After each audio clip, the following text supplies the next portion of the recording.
Hello everyone, and welcome to this little lecturette about English witchcraft. This is in preparation for the seminar, and I'm going to talk you through some of the basics of the English legal system and also talk a little bit about the print sources that we'll be looking at in class and how they reflect that legal system, what kind of information they give us about witches, their accusers, the process through which they went in court, and really how far we can trust those sources, what we can do with them. So if you follow the PowerPoint slide by slide, that will be the best way to get through the structure of the lecture. And if you start with the title slide, you'll see that there's a depiction of a witch trial in the background. This is actually the Salem trial. This is a famous image often reused in thinking about Salem. So it's not completely accurate to the English system, but I do think it gives quite a good sense of the chaotic atmosphere that there must have been in courtrooms, and I'll explain why it was chaotic and what was going on as we go through the lecture.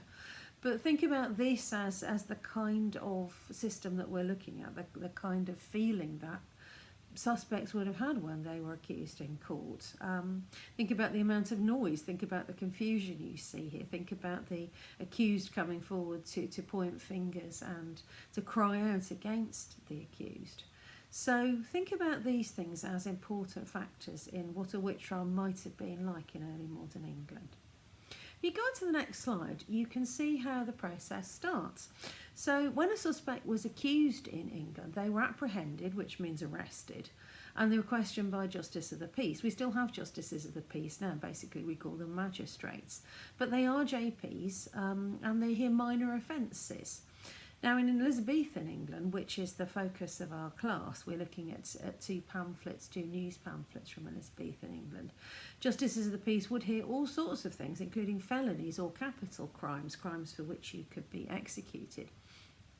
But if somebody came before them accused of one of these felonies, they would have to pass them on to the assize courts, and they were the big criminal courts which judge capital cases and could use the death penalty if they chose to do that.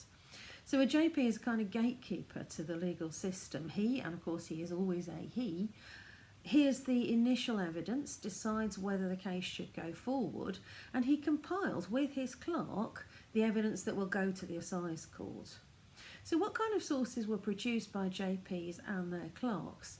Firstly, an information, which was the accusation, the statement made by the accuser. Mother so-and-so came to my house and she was angry with me, and subsequently 2 of my cows died, and I think she's a witch. What are you going to do about it, magistrate? So that's the information, and you'll see those in the news pamphlets that we're going to be looking at, or at least you'll see them described. The suspect would then be brought in, having been apprehended and kept in an ante-room while people were making accusations against them quite often. They would be questioned, and the document produced as a result of that discussion with the JP would be an examination. So we get the examination of Joan Cunny, the examination of Agnes Waterhouse, and so on. These were highly structured documents, and we can imagine the magistrate asking a series of questions. They're not usually recorded, they're usually implicit in the information that we see in the examination. So we can guess perhaps what the magistrate might have asked. And quite often they would have been fairly leading questions like, when did you become a witch? How long have you been a witch? Which assumes obviously that the suspect is in fact a witch, and allows him or her to go on from that point, which is a dangerous place to start. Some pamphlets will also talk about a document as a confession. This doesn't mean a separate document, it's usually the examination. And sometimes these are described as confessions, even when the witch doesn't actually confess anything. Some people did stand out against accusation, and they did say, no, I'm not a witch, I'm not guilty. Nevertheless, they were often committed for trial anyway if the magistrate did not believe them. It was basically the magistrate's duty to pass on these suspected felony cases to the assizes. So from the point of being apprehended and brought before the magistrate, it was quite difficult to exit this process if you were a suspect. The role of the clerk is really important. It's something I spent a lot of time thinking about in the book that I asked you to read for this week, and going forward in other books too. The clerks are really important. They're some of the first writers of witch trial accounts that we have, and of witchcraft stories. that we have. They're, in a sense, early creative writers. They no doubt don't think of themselves in that way. But their voice merges with that of the magistrate and that of the witch. What they choose to record is clearly going to be highly selective. Think about them as like a minute taker in a meeting. Or somebody taking notes during a lecture, as I hope you're doing now. You don't write down everything. You write down what you think will be useful, what you think are the key points. This is what clerks do. I think they're really difficult figures to access, but they're really important because it's their words that form the source of the witchcraft stories that we are interested in today. Go on to the next slide and see what happened next. So the suspect has been questioned by the magistrates, an examination has been written down, evidence has been given against that suspect by accusers and their informations have been written down. Then the whole lot and the suspect are sent off to the assize trial. So the suspect is committed for trial, that's the description of what technically happens to them. They're then popped in a cart with a load of other suspects and they go off to the assize town. That can be the county town, or it can be the assize judges go on circuit. So sometimes they go to smaller market towns than the county town as they go round. And the suspect would have to sit and wait in jail for that moment to come. The circuit courts happened 4 times a year, and you would also find quarter sessions interposed between those. So it was quite a long time often for people to wait. There were also opportunities for the suspect to talk to other people when they were confined in the jail. Sometimes people would go and visit them. And if you had a particularly notorious witch in your jail, like for example the witch Ursula Kemp, who was shut up in Colchester Castle, which was then the prison, in the 1580s, people would go and visit her. And they would take their wife along and say, why is my wife sick? Or they would say, you know, my horse is missing, please can you help find them? Witches became kind of oracles. They became oracular when they were shut up in prison because, hey, everybody assumed they were guilty. So, wow, what if they had magical knowledge? Why not go along and find out what they know? So they had the opportunity to interact with members of the public by the good graces and presumably bribery, therefore, of their jailers. But they were also running up debts during their time in prison. They had to pay for their keep. They weren't kept in horrible conditions. They were ill-fed. And it was generally a very hazardous and unpleasant environment to be in, waiting for the assizes. So it was the summer assizes coming up. The assize court judges would arrive. And one judge would be chosen to preside over the criminal trials, the other would hear civil actions. There were supposed to be 2 judges in each case, but there never were. There was only one. They split up the work among them. The roles of the court clerk are also important here. So you'll see quite often me referring in the course of the book and in other places to the role of court clerks as well as the magistrates' clerks. The court clerks draw up the court documents, and if you go on to the next slide, you can see what those are. To start with, the court clerk draws up indictments against all of the suspects, and these are in Latin. The pre-trial documents, the examination and information, are in English. The indictments in court and all the court documentation is in Latin. These are then put to a grand jury of 24 men, and these people are supposed to decide whether the indictment should go forward to a full trial. The American system still has this, so you'll still hear about grand juries in America, and you can see what kind of work they do. It's actually pretty traditional. In the English system, these have now gone. We don't have them anymore, so we're not so familiar with the idea. But basically, it's a checks and balances system. It's about 2 juries hearing each case, if you like.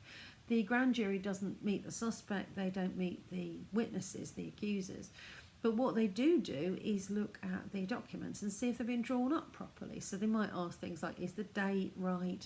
Is the offence properly described? Are all the names correct? And stuff like that.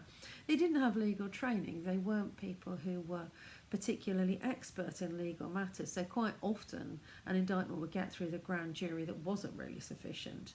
But sometimes, particularly if they felt some sympathy for the suspect perhaps, or in some cases if they knew the suspect, these are pretty small communities we're dealing with, it was possible for the suspect to exit the system at that stage because the grand jury would find their indictment insufficient, as they would put it.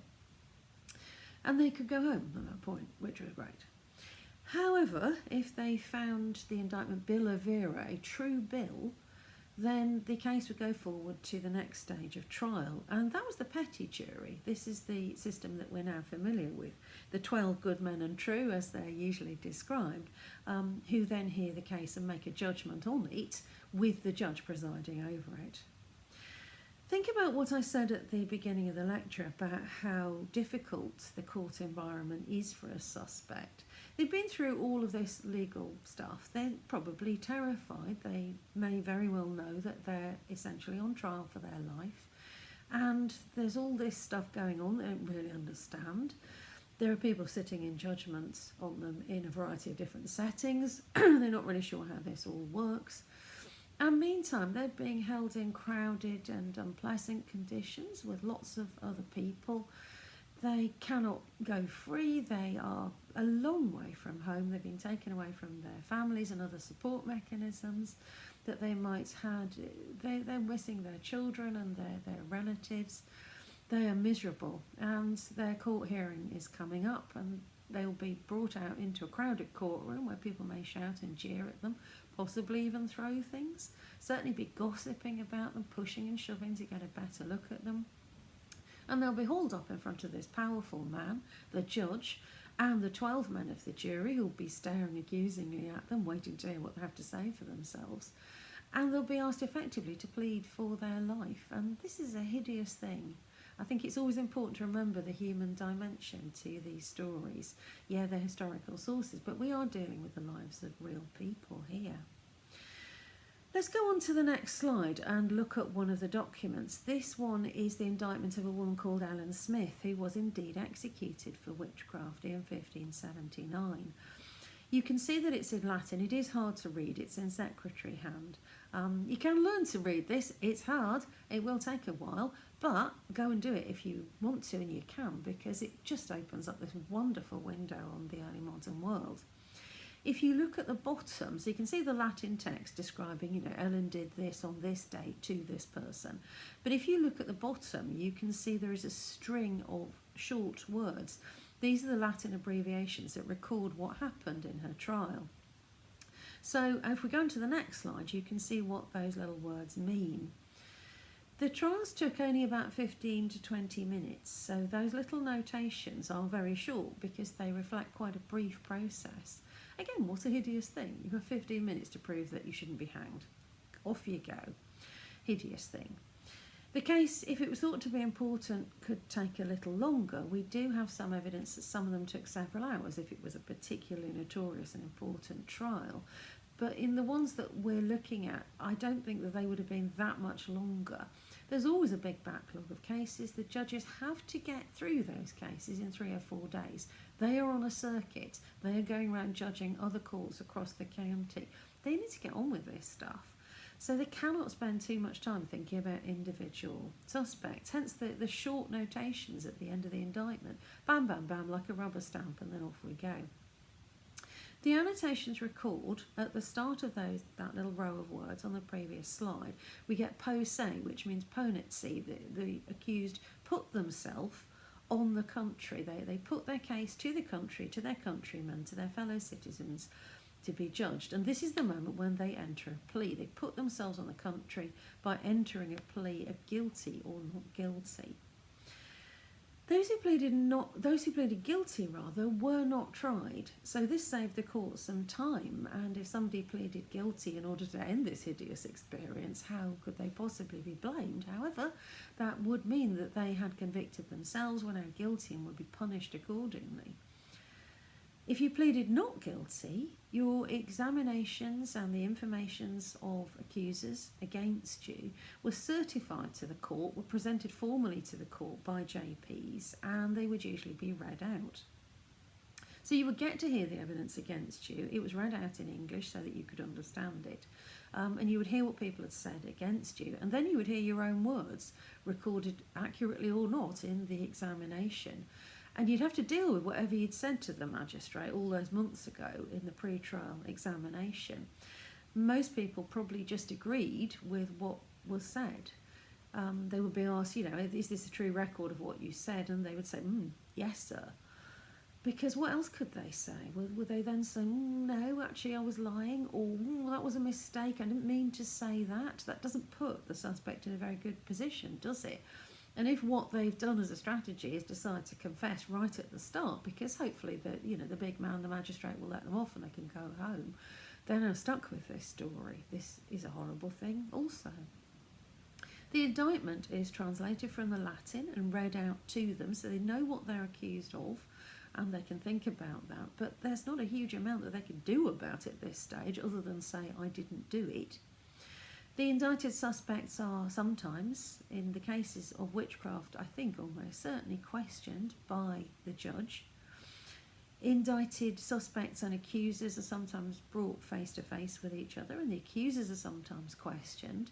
You'll see in one of the pamphlets that we're going to look at this week, there is a long examination of a young girl who has made an accusation against Agnes Waterhouse and her daughter Joan. This may or may not be a true record. I'm kind of inclined to believe that it is a true record of what happened in court. This girl, Agnes Brown, was probably questioned by the judge, and then people in the court draw their own conclusions about her evidence, and the jury go together, they meet together to decide the verdict, and they judge her, and they judge those who she is accused, of course. The judge advises the petty jury, the 12 men, what to think. He doesn't necessarily steer them, but he does sum up the evidence for them and allow them to prepare themselves to judge the person in front of them, and then they come to verdict, and then it's over. So next stage, next slide, what happens? What are the possible outcomes? These are recorded on the indictment. So if you go back to Ellen Smith's indictment, you'll see that middle word says cull, C-U-L, and that means culpabilis. She is guilty. So one of the possible outcomes was a guilty verdict recorded as cull. The other was not guilty, recorded not unnaturally as non-cull. This was hugely important and determined what happened to you thereafter.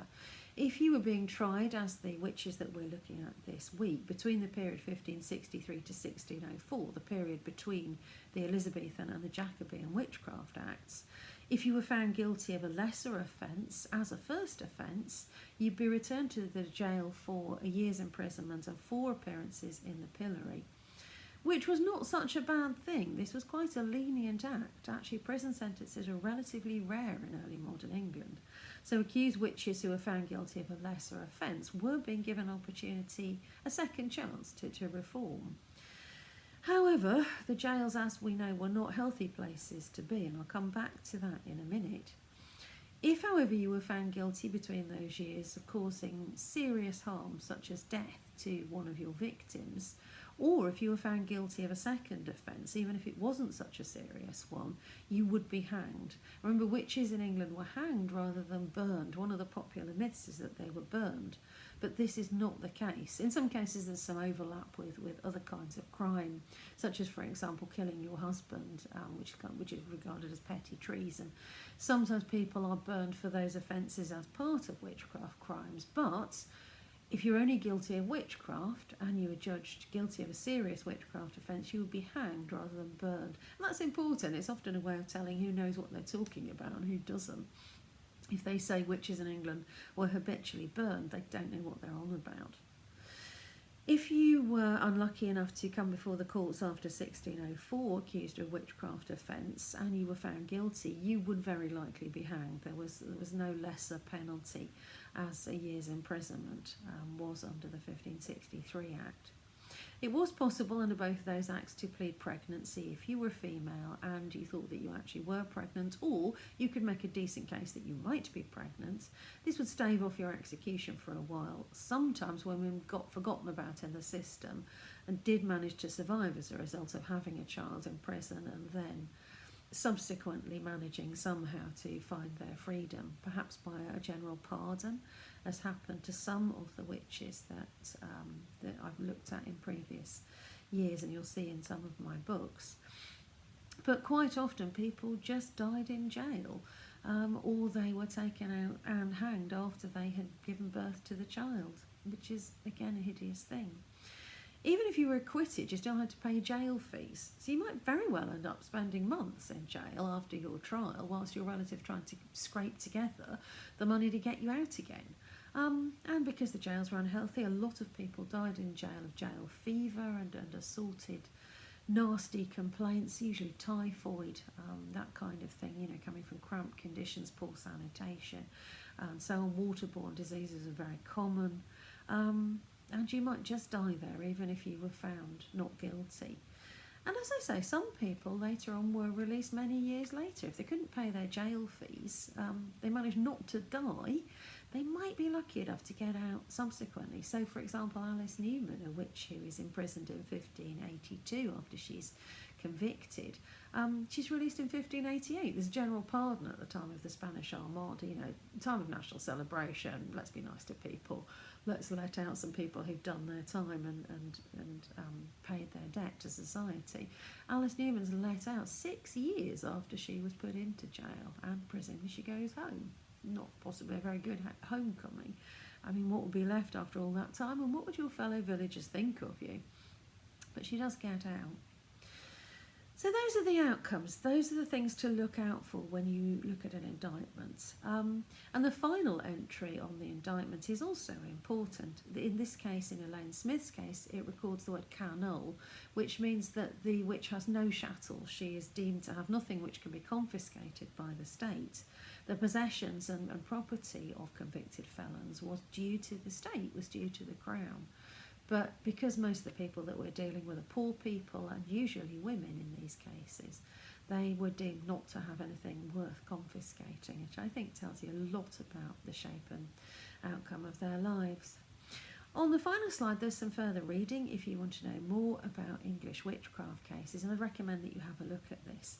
But meantime, I hope you found this interesting. Please check over the PowerPoints and do the reading for the seminars. Look ahead to that. And I'll see you very soon. Okay, bye-bye.